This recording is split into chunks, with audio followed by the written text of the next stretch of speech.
Here's the secret I learned early. You don't have to be rich to start, but you do have to start to get rich.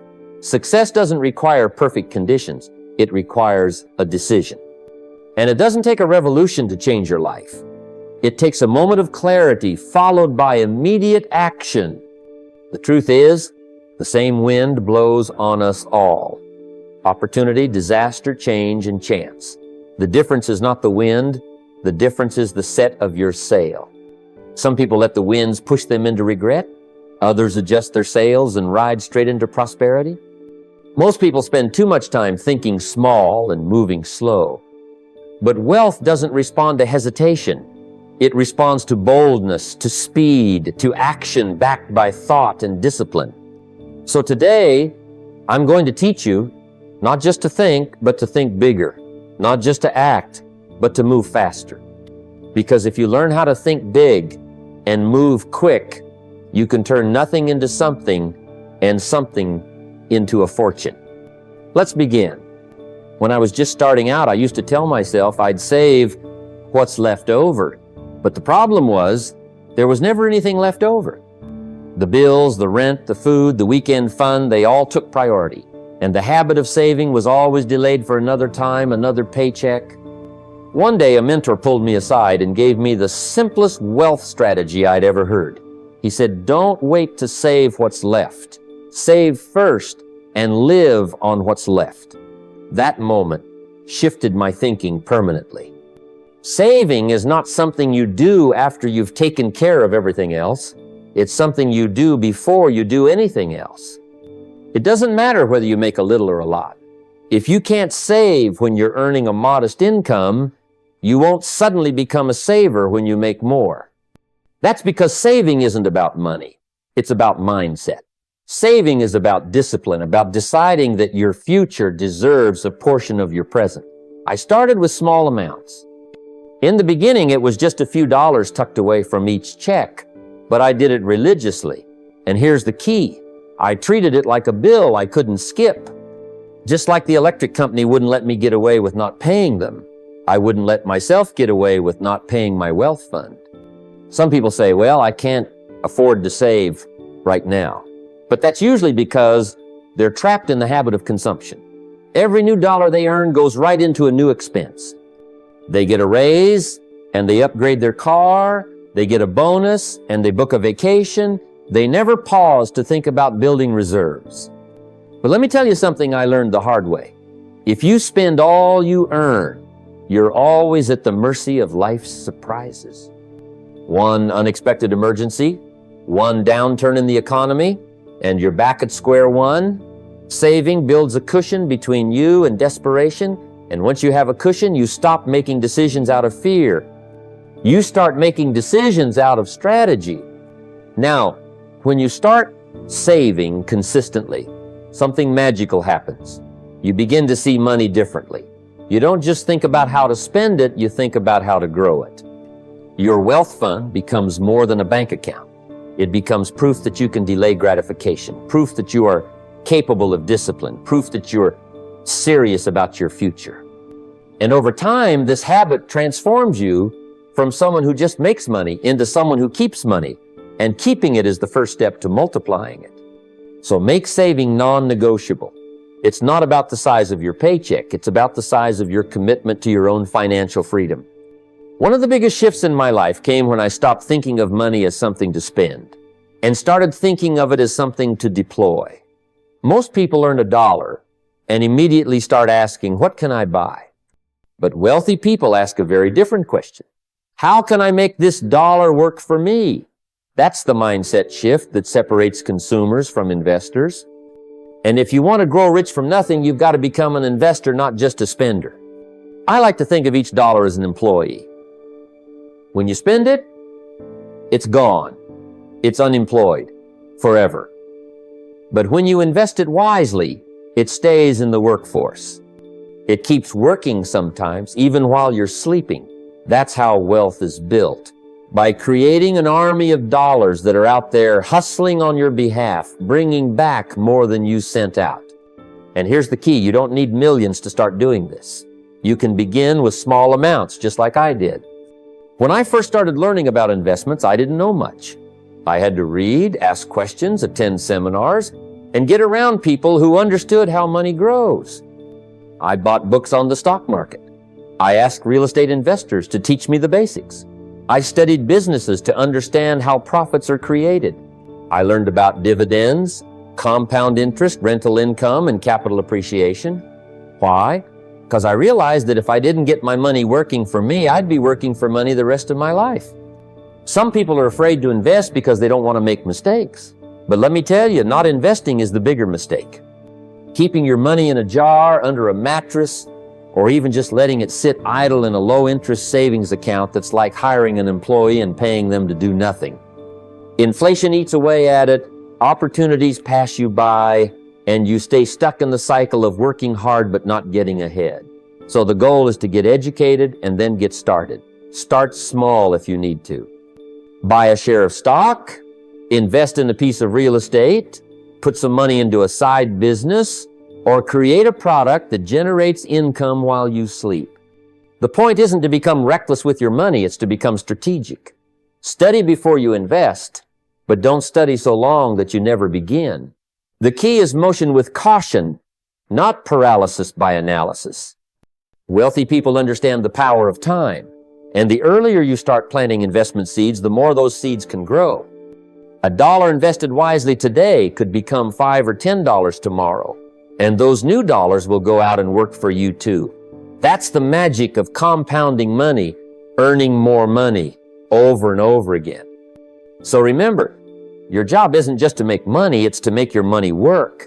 Turn your dollars into employees. Treat each one as a worker that can build your future if you send it to the right place. One of the first lessons I had to learn about money was this. Never try to manage your finances in your head. The human mind is powerful, but it's also forgetful, emotional, and prone to making excuses. And when it comes to money, excuses can get expensive. That's why I started writing everything down. I treated my finances like a business, not a guessing game. Just like a company has a budget, a balance sheet, and a strategy, so should you. I remember when I first sat down with pen and paper to map out where my money was going. It was humbling. I realized how much I was spending on things I didn't need, small leaks that were sinking a big ship. But the moment I started writing it all down, something shifted. I became aware. And awareness is where mastery begins. Money flows to those who manage it well, and management starts with clarity. So here's how you do it. Create a written plan. Not just an idea in your head, but an actual document in paper or in a spreadsheet that tracks every dollar. Start with what's coming in. What are your sources of income? Write them down, then list where it's all going expenses, bills, debt payments, savings, investments, and yes, even your giving. Everything needs to be accounted for. When you write it down, you remove emotion from the equation. You stop guessing and start knowing. Money loves clarity. It behaves better when it has direction. Think of your dollars like little soldiers. If you don't give them a mission, they'll wander off and disappear. But if you give each one a job, to pay a bill, to build an investment, to support a cause, you create order, and order creates growth. In my own life, I didn't get wealthy by accident. I got wealthy by design. I knew where I was, where I wanted to go, and what it would take to get there. A written financial plan gave me the roadmap. It kept me focused when temptations came along. When the neighbor bought a new car or someone took a lavish vacation, I could look at my plan and say, that's not my priority right now. My priority was to build wealth quietly and steadily. Now, this isn't about being stingy or living miserably. It's about living intentionally. When you have a written plan, you can still have fun, you just plan for it. You can still be generous, you just set aside the money to give. The difference is you're in control of your money, not the other way around. So my challenge to you is simple. Don't trust your memory with your finances. Get it out of your head and onto paper. Track every dollar. Give your money a purpose before it disappears into someone else's plan. Remember, wandering money vanishes, but directed money multiplies. One of the hardest lessons I had to learn in my early years was the reality of debt. Debt can be a tool, but if you're not careful, it becomes a trap.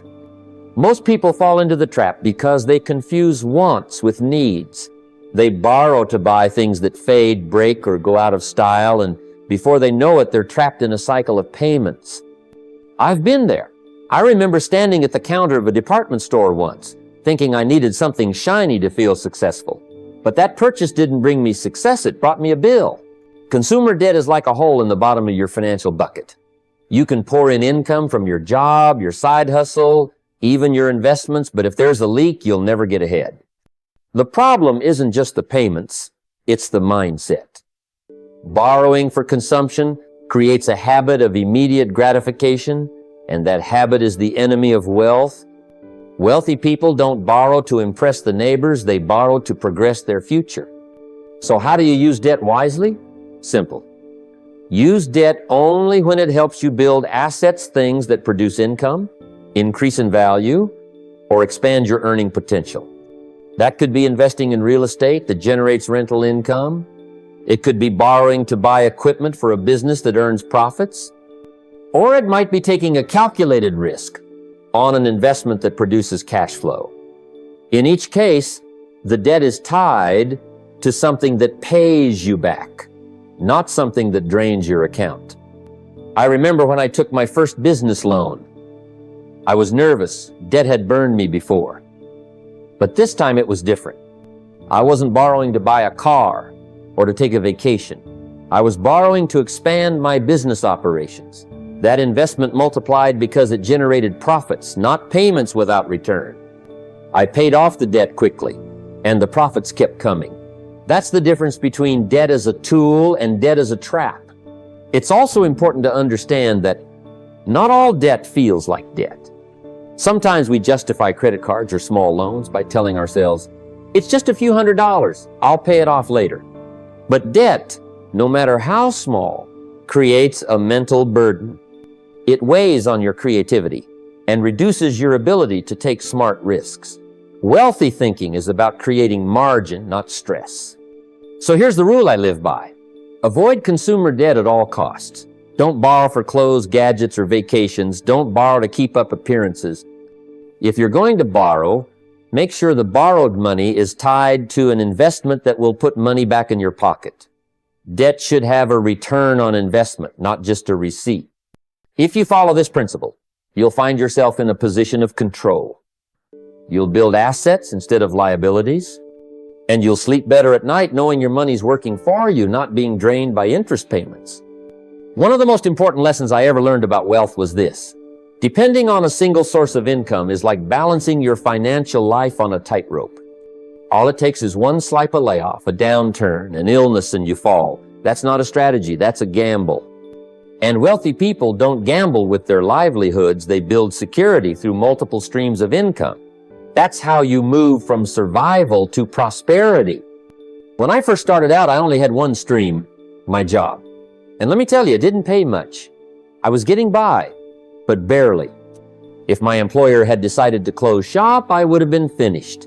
That thought kept me up at night, so I decided to make a change. I began asking myself, what other ways can I create value? What else can I do besides just punch a clock? That question was the beginning of everything for me. Wealth is not about working more hours at one job. It's about building more sources of income that pay you in different ways. One of the easiest places to start is by turning your knowledge into products or services. If you know how to fix something, teach something, or improve something, there's a market for that. When I started giving seminars, I was no longer just earning from my sales job, I was earning from sharing ideas. That became an extra stream of revenue. Later, I learned about investments. I realized that I could let my money work while I slept. I started small mutual funds, a bit of real estate, business partnerships. Each investment became another stream. Sometimes they paid me monthly, sometimes quarterly, sometimes annually. But the key was that the flow kept coming, regardless of whether I was actively working that day or not. That's the beauty of passive income. It frees you from the trap of trading time for money. Another way to multiply income is by building a side business. You don't have to quit your job to start this. Work your regular hours. but use your evenings or weekends to build something of your own. Could be consulting, could be selling products online, could be managing rental properties. One of my students started small, selling educational materials part-time. A few years later, that side business was making more than his full-time job. That's what happens when you build multiple streams. Opportunities multiply. Commissions, royalties, licensing, these are other forms of income that wealthy people tap into. Imagine writing a book one time, but getting paid for it for years. Or building a product once and collecting checks month after month. That's not just working smarter, it's working smarter for the long term. The truth is, wealth grows faster when you build systems. Not just hours. Systems of income keep producing long after you've done the initial work. And the more streams you create, the more stable your financial life becomes. If one dries up, the others keep flowing. That's how you build real freedom. One of the most overlooked secrets to wealth is time. How you use it, protect it, and invest it. Time is the most valuable currency you have. You can always earn more money, but you can never earn more time. The wealthy understand this deeply. They guard their time as fiercely as they guard their money because they know that wasted time is wasted opportunity. Early in my journey, I noticed something simple yet profound. The way I spent my mornings set the tone for my entire day. Those first few hours are a gift, quiet, uninterrupted, and full of potential. I learned to dedicate that time to purposeful thinking, planning, and personal growth. Instead of rushing into work or distractions, I gave myself time to map out my day, read something that expanded my mind, or write down my goals. That daily ritual changed everything. It shifted me from reacting to my day to proactively shaping it. You see, time management is not about filling every minute with busy work. It's about investing your time in activities that move you closer to your financial and personal goals. That means cutting out time wasters, social media scrolling, meaningless meetings, and other distractions that drain your energy and steal your focus. When you start to see your time as money, you become ruthless with how you spend it. Turn idle moments into productive ones. Instead of zoning out during your commute, listen to an audiobook about business or personal development. Use your lunch breaks for quick planning sessions. Make your time work for you, not against you. Another crucial part of mastering time is learning to say no. Say no to things that don't serve your bigger vision. Protect your schedule like a fortress. Wealthy people don't just work hard, they work smart by focusing their time on high-impact activities. Remember, the richest people didn't get there by accident. They got there by mastering their minutes, turning hours into results and days into decades of progress. Time well spent is money well earned. Use your time wisely and you'll find wealth flowing naturally into your life. Distraction is one of the biggest enemies on the path to wealth. In today's world, where information and opportunities flood us from every direction, it's easy to lose sight of what truly matters. The key to lasting success is focus clear, unwavering focus on your long-term goals.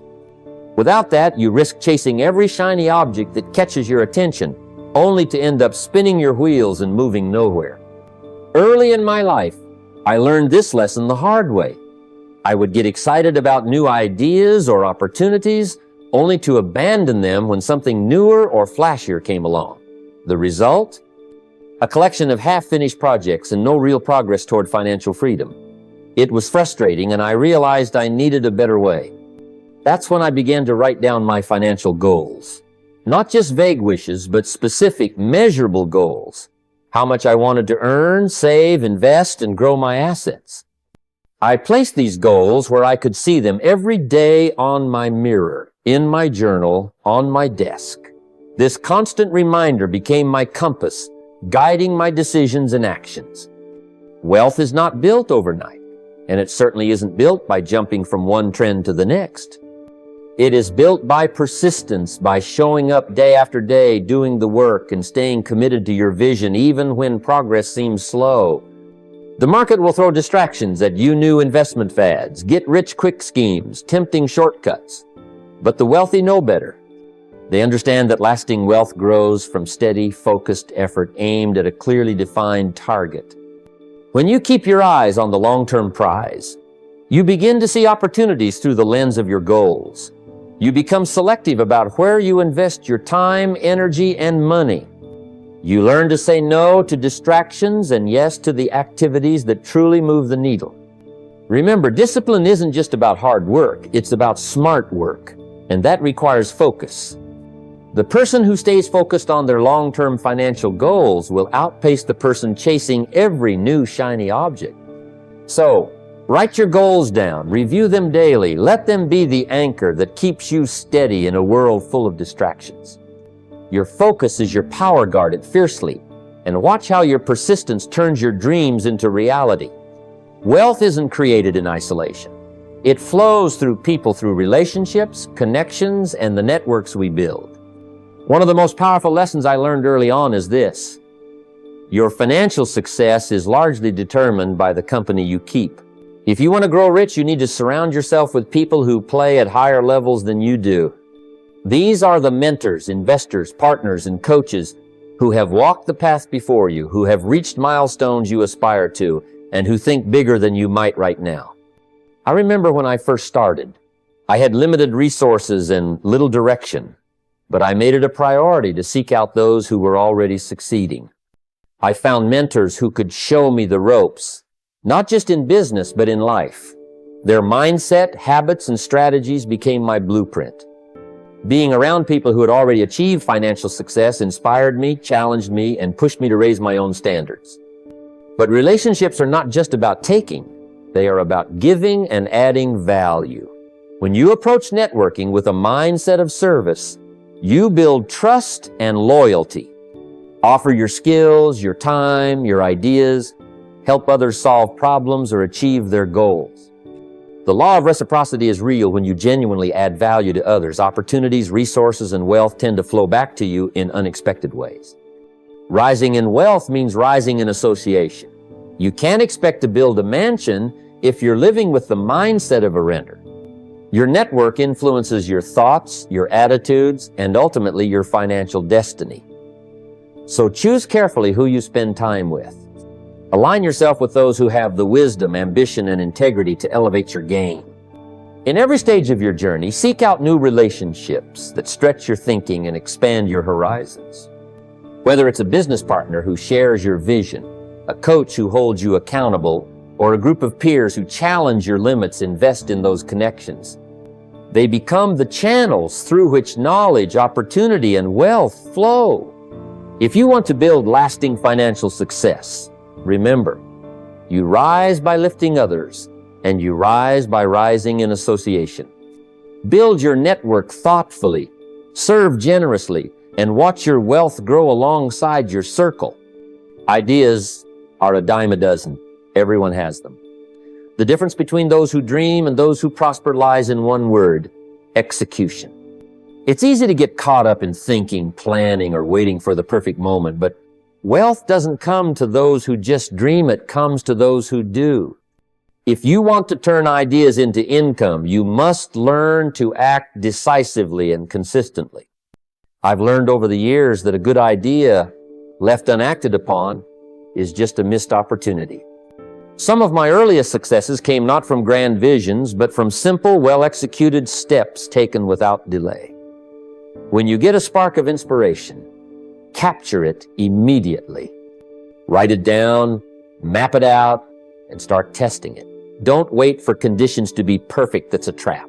The perfect moment rarely arrives, but momentum builds from small actions. Execution requires discipline and courage. It means accepting that mistakes will happen and that failure is part of the process. But every misstep teaches a lesson that sharpens your approach. I remember once starting a small venture that didn't work out the way I planned. Instead of quitting, I learned from the experience, adjusted, and moved forward with more wisdom. Without execution, even the best ideas remain just ideas. It's important to start small if necessary. Not every idea needs $1 million launch. Sometimes a modest beginning is the best way to test the waters and learn. The key is to move from thinking to doing, to translate your imagination into tangible steps. The discipline to follow through daily, consistently, turns dreams into income streams. Remember, ideas are free and abundant, but wealth is reserved for those who act on them. The marketplace rewards results, not intentions. So make execution your habit. Turn your ideas into plans, your plans into actions, and your actions into income. It's not just about thinking big, it's about moving fast and working hard to bring your vision to life. Wealth belongs to the doers, not just the dreamers. Failure is often misunderstood. Many see it as the enemy, something to be avoided at all costs. But I've learned through my own journey that failure is not the opposite of success, it's a vital part of it. Failure is simply feedback. It shows you what doesn't work, what needs adjusting, and how to improve your approach. To build wealth, you must learn to fail forward, not backward. Think about it. Every setback you experience carries a lesson if you're willing to look for it. Early in my career, I faced disappointments that felt like walls blocking my path. But instead of letting those moments defeat me, I started writing them down, journaling my failures, the circumstances around them, and the lessons I extracted.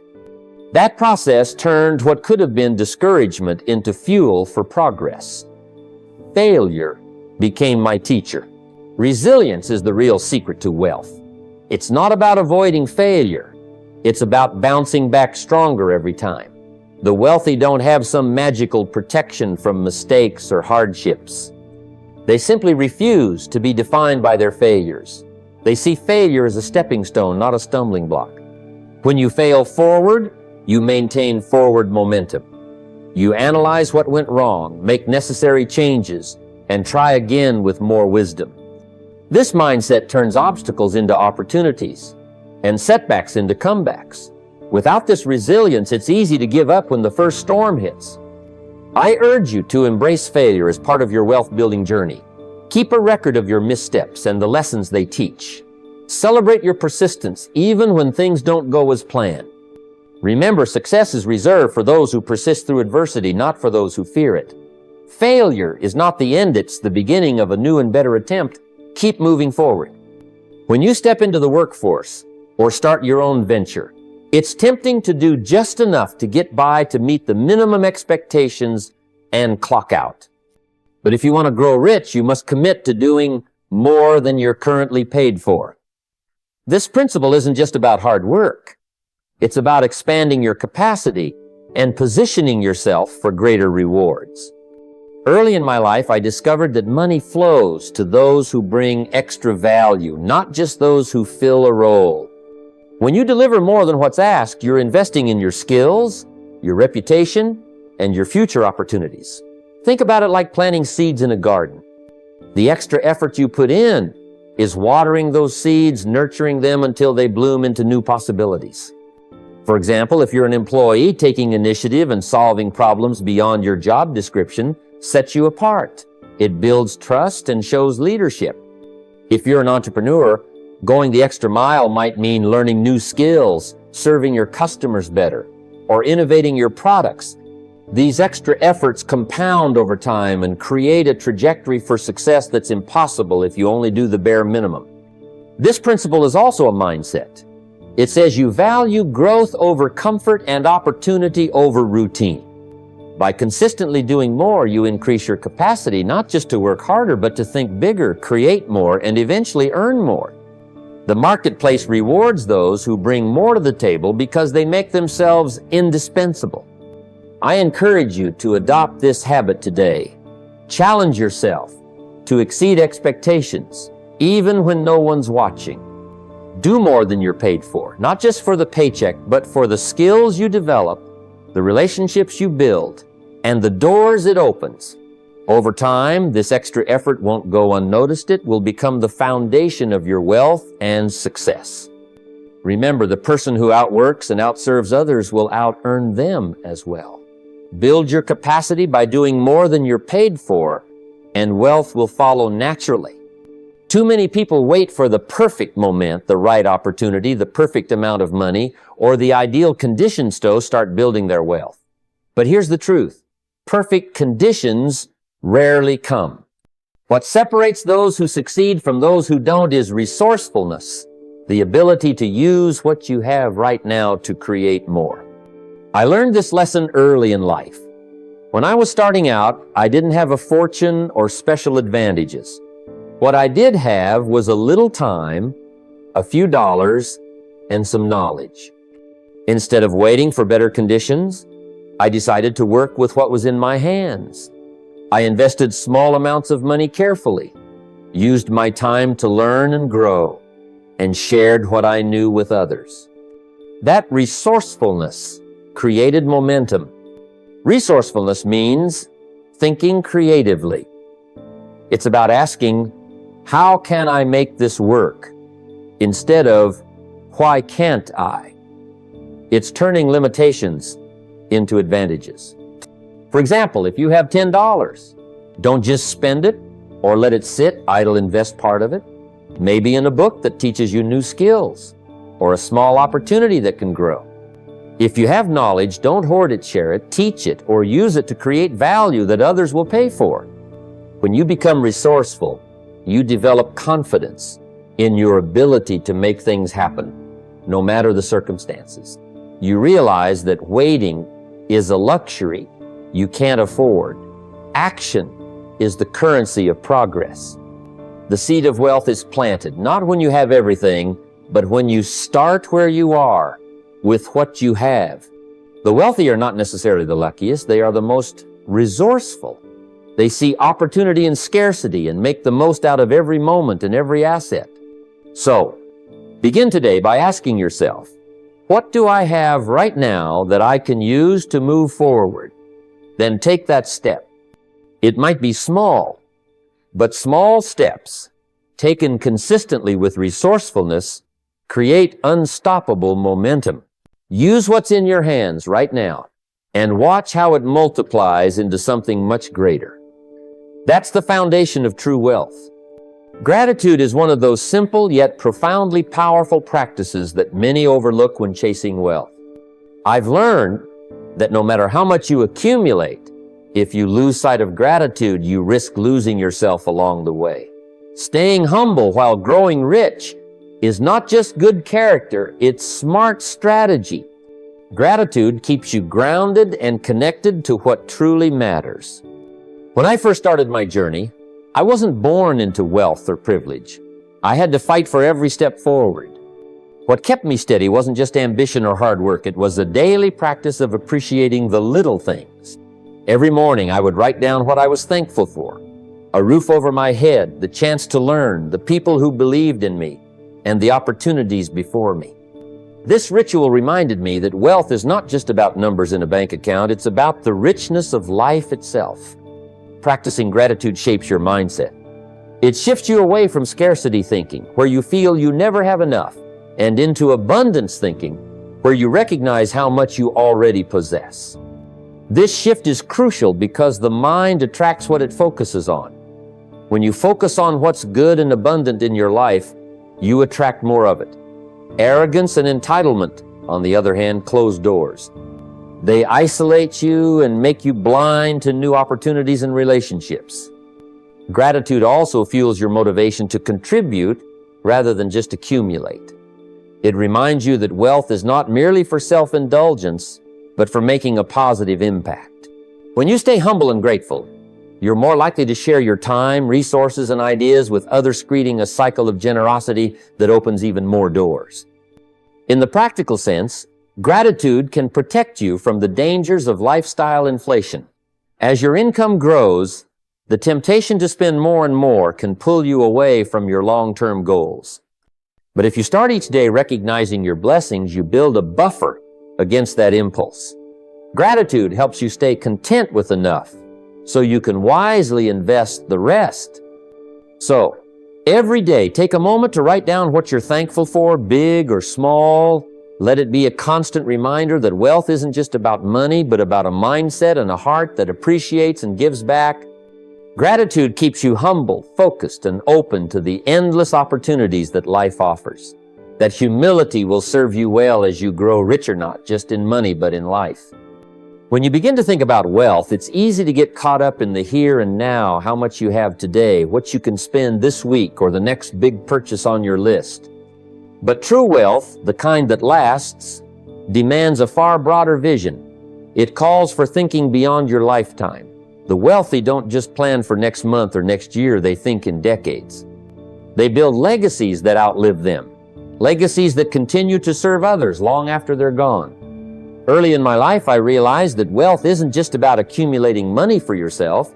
It's about creating something, enduring something that benefits your family, your community, and future generations.